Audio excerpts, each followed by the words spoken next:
올해에 정말 많은 일이 있었죠. 예. 그래서 올해를 마무리하는 측면에서 올해에 가장 우리 사회에 영향을 준 베스트 오브 베스트 인물을 뽑아봤어요. 제 나름대로. 네. 아하. 안 그래도 좀 가장 인상적인 정치인 혹은 인물 네. 얘기를 한번 했었으면 했는데 어느 분 모시고 오셨어요. 그 이정미 전 헌재 소장 배행.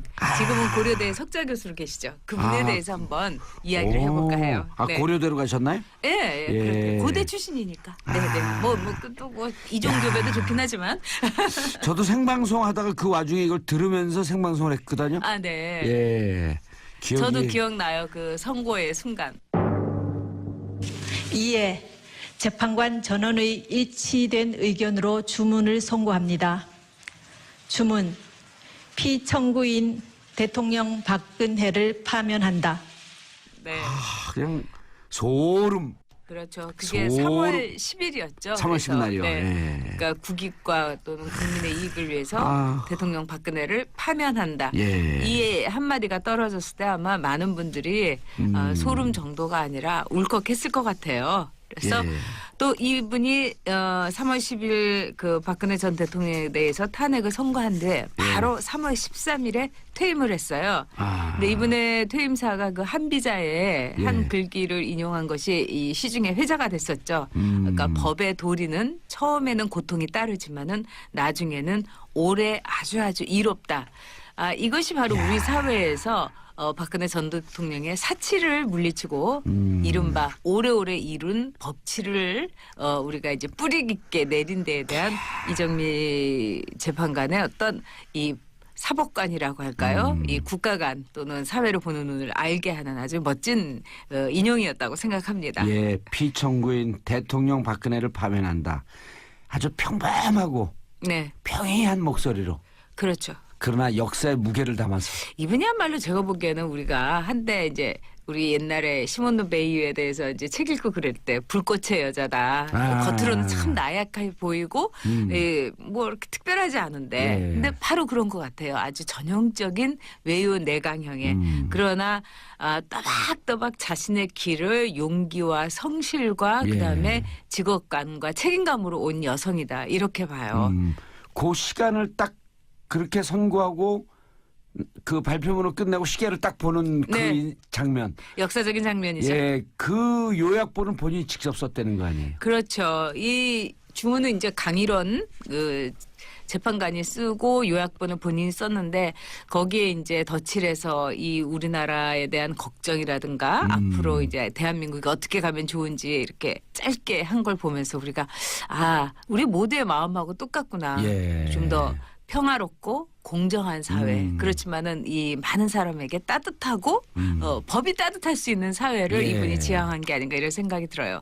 수많은 판결도 그랬어요. 저는 이분이 이렇게 시계를 딱 보는 게 무슨 의미인지 몰랐는데 다른 법조인들이 얼마나 많은 연습을 하고 그 자기 시간이 맞았는지 확인하는 모습이었다.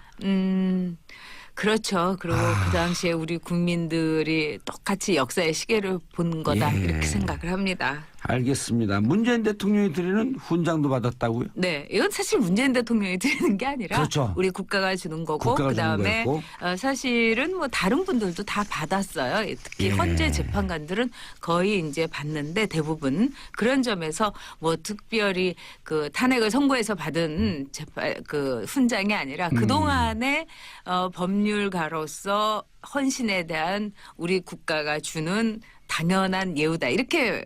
아주 쿨하게 보면 될 것 같아요. 네. 저희 그 이제 정치하는 사람 하거나 혹은 했던 사람들은 늘 이 역사의 소용돌이 한복판에 있어서 이 부담감이나 이런 게 그걸 갖고 그런 걸 견뎌내는데 좀 남다른 그 강심장들이 있는데 이정미 재판관 같은 경우는 정말 무척 큰 심리적 부담 속에 있었을 텐데요. 제가 보기에는 그 똑같은 말이라도 또는 똑같은 상황이라도 그 사람이 얼마나 컨텐츠와 책임감을 갖고 가는가에 따라서 달라질 수 있다 예. 이렇게 생각을 해요.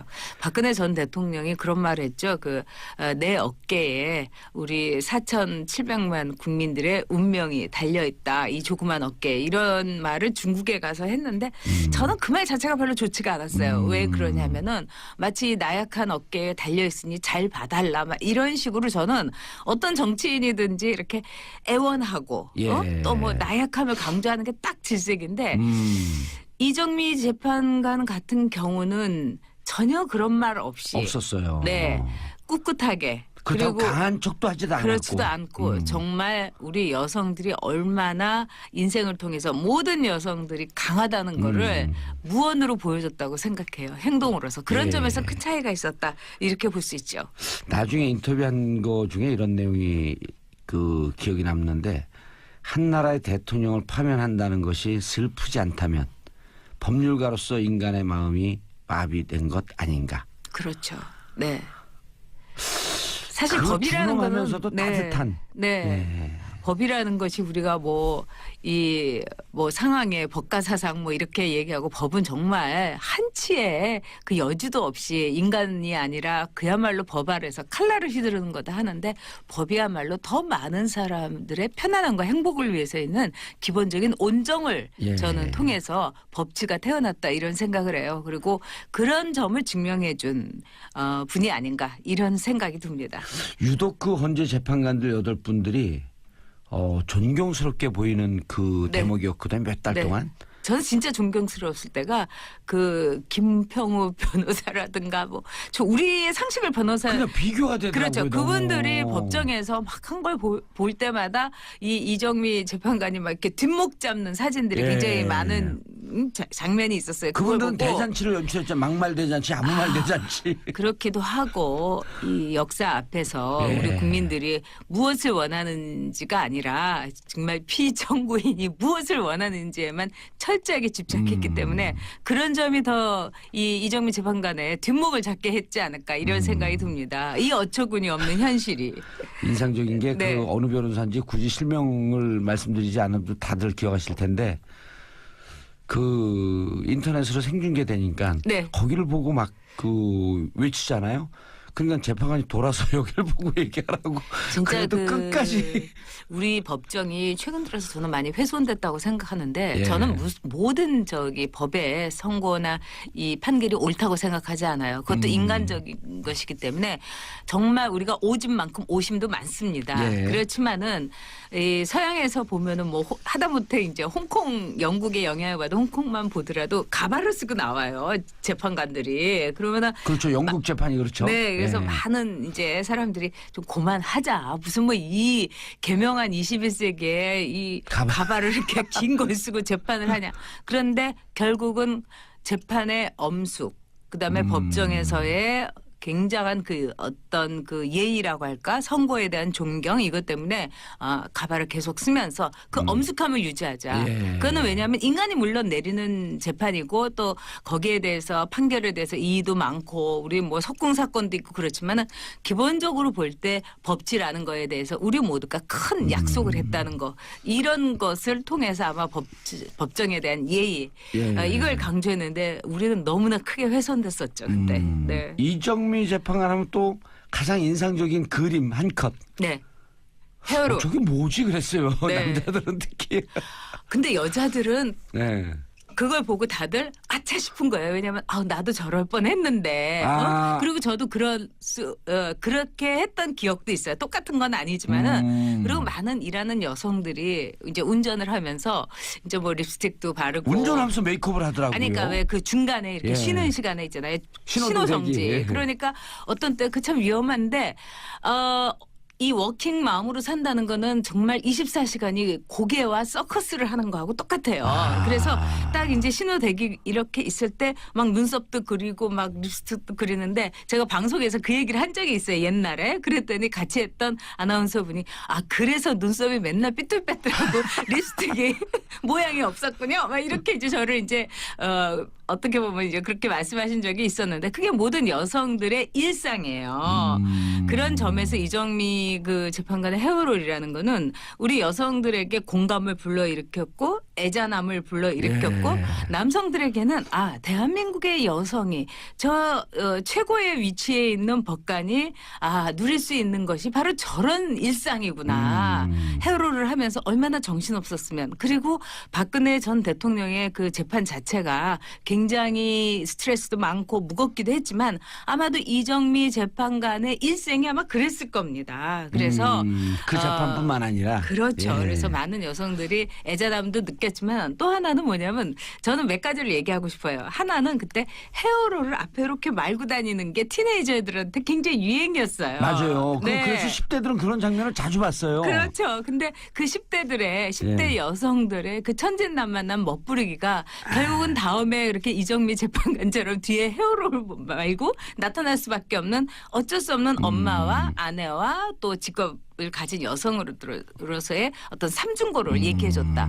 그다음에 두 번째는 우리가 참 세월호 사건 때 박근혜 대통령의 올림머리에 들인 시간에 대해서 분노했었죠. 그리고 박근혜 전 대통령이 요즘도 이렇게 나오는 거를 보면은 더 올림머리를 막 하는데 그 추레함을 보면서 이걸 보는 우리도 괴롭다 이렇게 생각을 하는데 박근혜 대통령에게 있어 올림머리라는 것은 철저한 허울이었던 거죠. 이미지 정치 속에서 그 올림머리가 없으면은 박근혜도 없었던 거고 또 유경수 여사의 일종의 이미지를 이식시키는 이 임플란트하는 과정 속에서의 박근혜 정치의 허상을 보여준 거라고 보기 때문에 단단한 이정미 재판관의 그 무심코 내린 그 헤어롤의 모습이 아마 더 많은 역사의 한 장면으로서 남을 거다 이렇게 봅니다. 헌재에서는 정말 당황해갖고 기사를 내려달라고 요청을 했고 이미 기사는 일파만파 다 퍼져나갔는데 제일 걱정했던 게 그 이정미 재판관의 어떤 선고 내용보다도 헤어롤에 모든 것이 집중될까 봐 했다는데 오히려 이것은 제가 보기에는 많은 분들에게 역사적 재판에 있어서의 그 최선을 다한 이 직업을 가진 여성의 직업관을 보여줬다. 저는 이렇게 봅니다. 그 주에 그 주 토요일에 광장에 이정미 재판관을 본따서 헤어롤을 하고 저도 봤어요. 이게 이제 박근혜 대통령하고 그렇게 비교가 되면서 그 바쁜 와중에 자기가 직접 머리를 하고 대부분 다 그래요. 저도 제가 직접 머리해요. 뭐 방송에서 해줄 때 빼놓고는 이게 보통 여성들의 당연한 삶이에요. 그런데 이정미 재판관이 누구인가에 대해서는 정말 많은 분들이 모르고 있어요. 정말 어떤 사람인지는 잘 모르겠어요. 사실 이용훈 전 대법원장이 이정미 재판관을 헌재 재판관으로 지명했을 때 법조계에서조차 이정미가 누구야 이랬다는 거예요. 그만큼 이분은 드러내지 않고 굉장히 조용하게 살아왔어요. 그러니까 49살에 최연소 헌재 재판관이 됐으니까 상당히 뛰어난 이 판결이라든가 이 솜씨를 보여줬던 사람이죠. 62년에 이제 경남 울산에서 태어났고요. 아버지는 초등학교 선생님이셨어요. 그래서 이정미 재판관은 원래 수학 선생님이 되고 싶었다고 그럽니다. 그러다가 이제 12.6을 맞으면서 이 사회에 눈을 뜨면서 이 법조인의 길을 가겠다 이렇게 생각을 했는데 재미있는 거는 사법고시를 통과하고 나서 처음에 검사를 지망을 했어요. 그런데 이제 검사 시보를 해보다가 이건 내가 못하겠다 이래서 이제 판사로 방향을 돌았다고 그러는데 그럼 일단 사법고시 성적도 좋게 패스한 거네요. 그러니까 뭐 검사에서 판사로 갈 수 있으니까. 갈 수 있고 대부분 이제 왜 또 거기도 이제 순서가 있잖아요. 그런 점에서 굉장히 성실하고 아주 이 판결문도 뭐 사실 판사는 판결문으로 말하거든요. 얘기하죠. 그래서 몇몇 판사들 중에는 판결문을 제대로 못 써가지고 중간에 그만둔 사람들도 많아요. 뭐 적지 않습니다. 그런 점에서 아주 아름다운 판결문을 쓴 판사로서 기억이 됐고요. 그다음에 이제 자신의 삶에 대해서 이렇게 얘기했어요. 나는 두 아이의 엄마로서 늘 보따리를 들고 다녔고 애들이 자고 나서 일을 하고 새벽에는 꼭 일찍 일어났다. 그래서 일찍 일어나서 자신이 판결하는 그 여러 가지 자료를 보고 그랬다는 거예요. 그래서 여성이 정말 조금이라도 일에 소홀하면은 여자이기 때문이다. 이런 말을 듣기 때문에 또 눈에 더 많이 띌 수 있다는 거예요, 남성보다. 그래서 나 개인뿐만 아니라 여성의 위상을 위해서 정말로 최선을 다해서 일을 했다.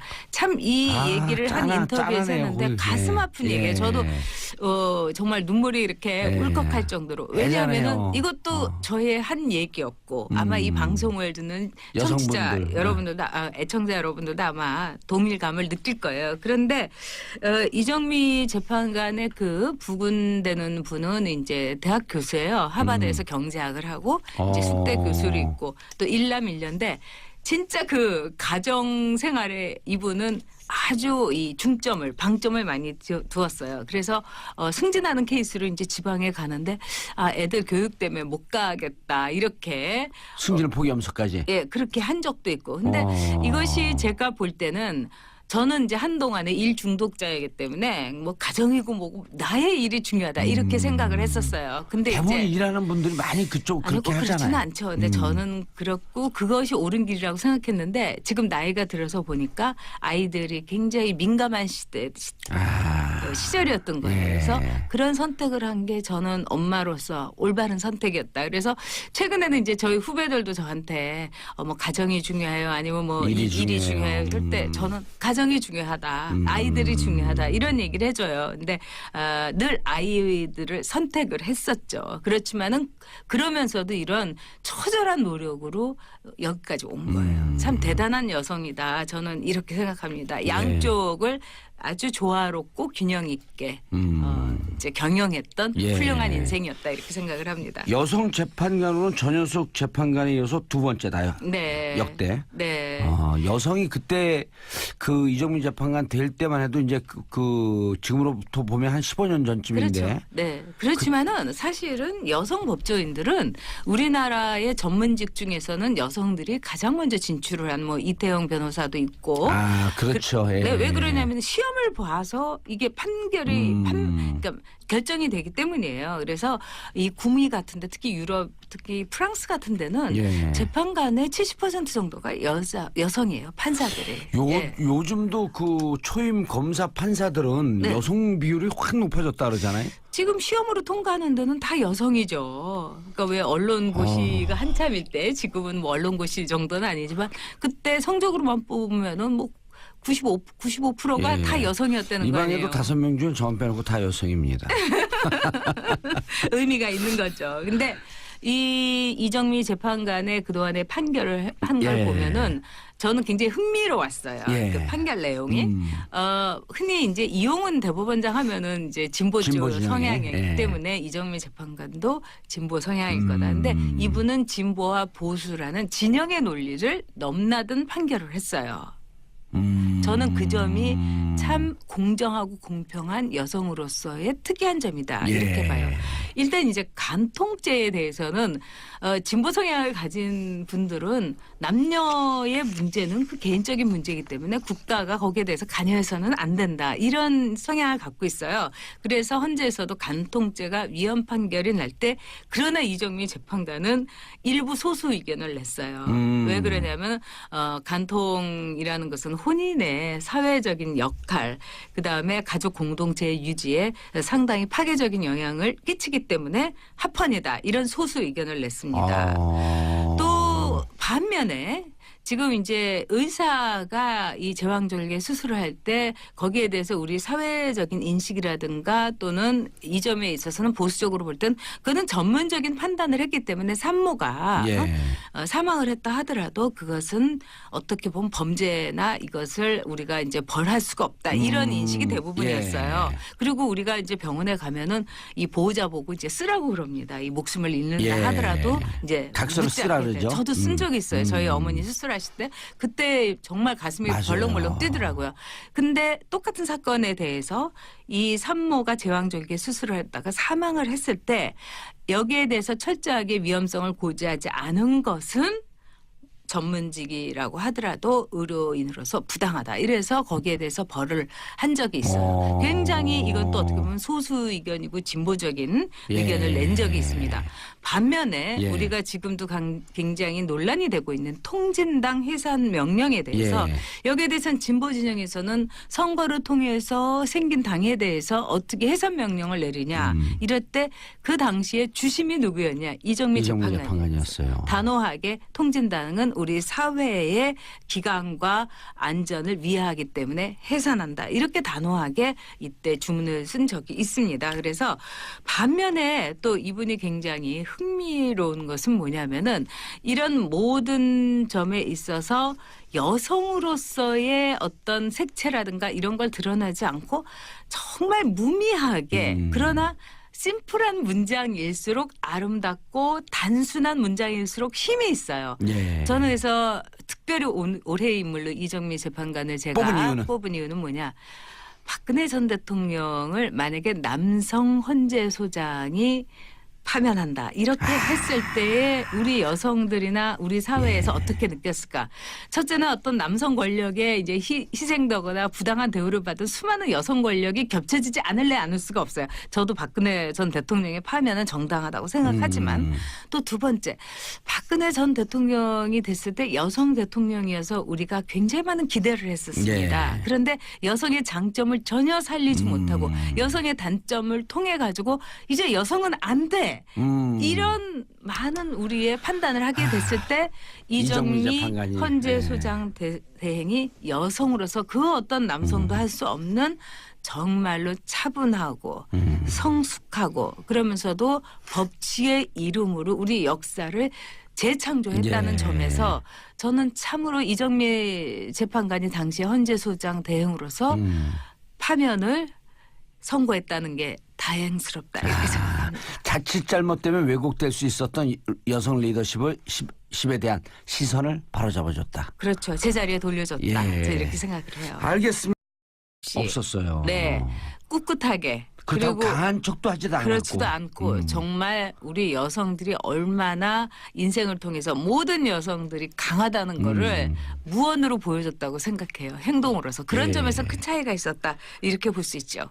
나중에 인터뷰한 거 중에 이런 내용이 그 기억이 남는데 한 나라의 대통령을 파면한다는 것이 슬프지 않다면 법률가로서 인간의 마음이 마비된 것 아닌가. 그렇죠. 네. 사실 법이라는 거는 하면서도 따뜻한. 법이라는 것이 우리가 이 상황의 법과 사상 이렇게 얘기하고 법은 정말 한치의 그 여지도 없이 인간이 아니라 그야말로 법 아래서 칼날을 휘두르는 거다 하는데 법이야말로 더 많은 사람들의 편안함과 행복을 위해서 있는 기본적인 온정을 저는 통해서 법치가 태어났다 이런 생각을 해요. 그리고 그런 점을 증명해 준 분이 아닌가 이런 생각이 듭니다. 유독 그 헌재 재판관들 8분들이 존경스럽게 보이는 그 대목이었거든요. 몇 달 동안. 저는 진짜 존경스러웠을 때가 그 김평우 변호사라든가 저 우리의 상식을 변호사 그냥 비교가 되더라고요. 그렇죠. 그분들이 법정에서 막 한 걸 볼 때마다 이 이정미 재판관이 막 이렇게 뒷목 잡는 사진들이 굉장히 많은 장면이 있었어요. 그분들은 대잔치를 연출했죠. 막말 대잔치, 아무 말 대잔치. 그렇기도 하고 이 역사 앞에서 우리 국민들이 무엇을 원하는지가 아니라 정말 피청구인이 무엇을 원하는지에만 철저하게 집착했기 때문에 그런 점이 더 이 이정미 재판관의 뒷목을 잡게 했자고 이른바 오래오래 이룬 법치를 우리가 이제 뿌리 깊게 내린 데에 대한 이정미 재판관의 어떤 이 사법관이라고 할까요? 이 국가관 또는 사회를 보는 눈을 알게 하는 아주 멋진 인용이었다고 생각합니다. 피청구인 대통령 박근혜를 파면한다. 아주 평범하고 평이한 목소리로. 그렇죠. 그러나 역사의 무게를 담아서. 이분이야말로 제가 보기에는 우리가 한때 이제 우리 옛날에 시몬드 베이유에 대해서 이제 책 읽고 그럴 때 불꽃의 여자다. 겉으로는 참 나약해 보이고 이렇게 특별하지 않은데 근데 바로 그런 것 같아요. 아주 전형적인 외유 내강형의 그러나 또박또박 자신의 길을 용기와 성실과 그다음에 직업감과 책임감으로 온 여성이다. 이렇게 봐요.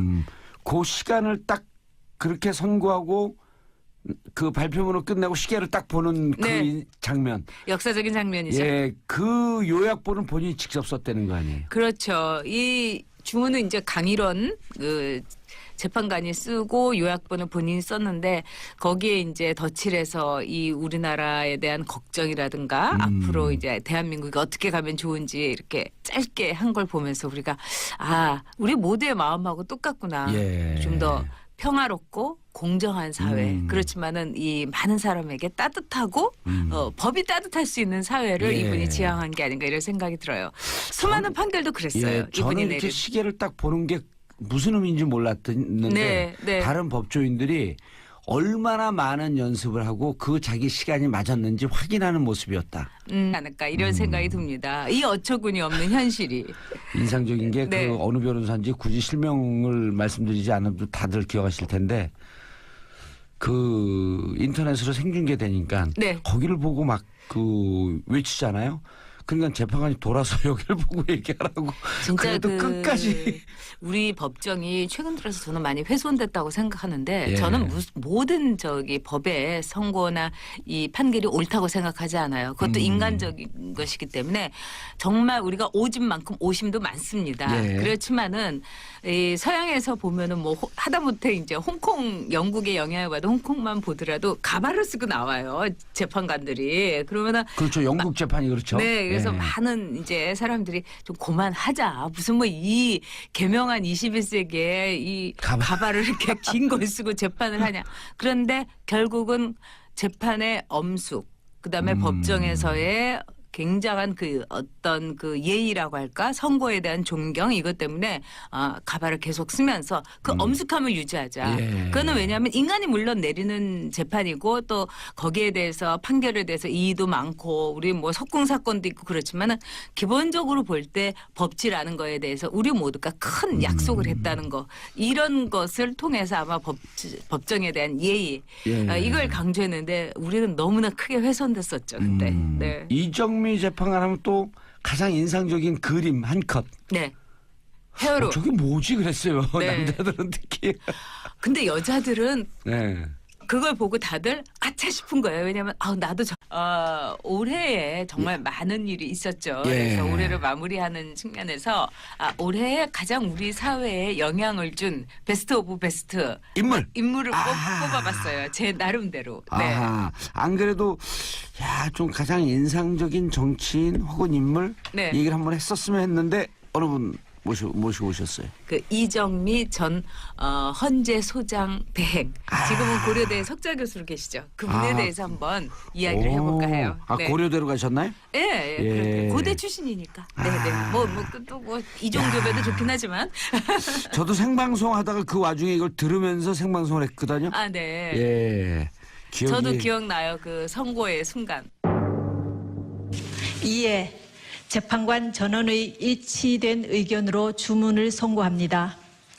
주문, 피청구인 대통령 박근혜를 파면한다. 네. 그냥 소름. 그렇죠. 그게 소름. 3월 10일이었죠. 3월 10일 날이요. 네. 예. 그러니까 국익과 또는 국민의 이익을 위해서 대통령 박근혜를 파면한다. 예. 이 한마디가 떨어졌을 때 아마 많은 분들이 소름 정도가 아니라 울컥했을 것 같아요. 그래서 예. 또 이분이 3월 10일 그 박근혜 전 대통령에 대해서 탄핵을 선고한 뒤 바로 3월 13일에 퇴임을 했어요. 근데 이분의 퇴임사가 그 한비자의 한 글귀를 인용한 것이 이 시중에 회자가 됐었죠. 그러니까 법의 도리는 처음에는 고통이 따르지만은 나중에는 오래 아주 이롭다. 이것이 바로 우리 사회에서 박근혜 전 대통령의 사치를 물리친 그렇죠. 그리고 그 당시에 우리 국민들이 똑같이 역사의 시계를 본 거다 이렇게 생각을 합니다. 알겠습니다. 문재인 대통령이 드리는 훈장도 받았다고요? 네, 이건 사실 문재인 대통령이 드리는 게 아니라 그렇죠. 우리 국가가 주는 거고 국가가 주는 그다음에 거였고. 사실은 뭐 다른 분들도 다 받았어요. 특히 헌재 재판관들은 거의 이제 받는데 대부분 그런 점에서 뭐 특별히 그 탄핵을 선고해서 받은 그 훈장이 아니라 그 동안의 법률가로서 헌신에 대한 우리 국가가 주는 당연한 예우다 이렇게. 아주 쿨하게 보면 될 것 같아요. 예. 네. 저희 그 이제 정치하는 사람 하거나 혹은 했던 사람들은 늘 이 역사의 소용돌이 한복판에 있어서 네네. 이 부담감이나 이런 게 그걸 갖고 그런 걸 견뎌내는데 좀 남다른 그 강심장들이 있는데 네. 이정미 재판관 같은 경우는 정말 무척 큰 심리적 부담 속에 있었을 텐데요. 제가 보기에는 그 똑같은 말이라도 또는 똑같은 상황이라도 그 사람이 얼마나 컨텐츠와 책임감을 갖고 가는가에 따라서 달라질 수 있다 예. 이렇게 생각을 해요.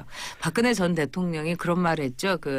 내 어깨에 우리 4,700만 국민들의 운명이 달려있다. 이 조그만 어깨에 이런 말을 중국에 가서 했는데 저는 그 말 자체가 별로 좋지가 않았어요. 왜 그러냐면은 마치 나약한 어깨에 달려있으니 잘 봐달라 막 이런 식으로 저는 어떤 정치인이든지 이렇게 애원하고 예.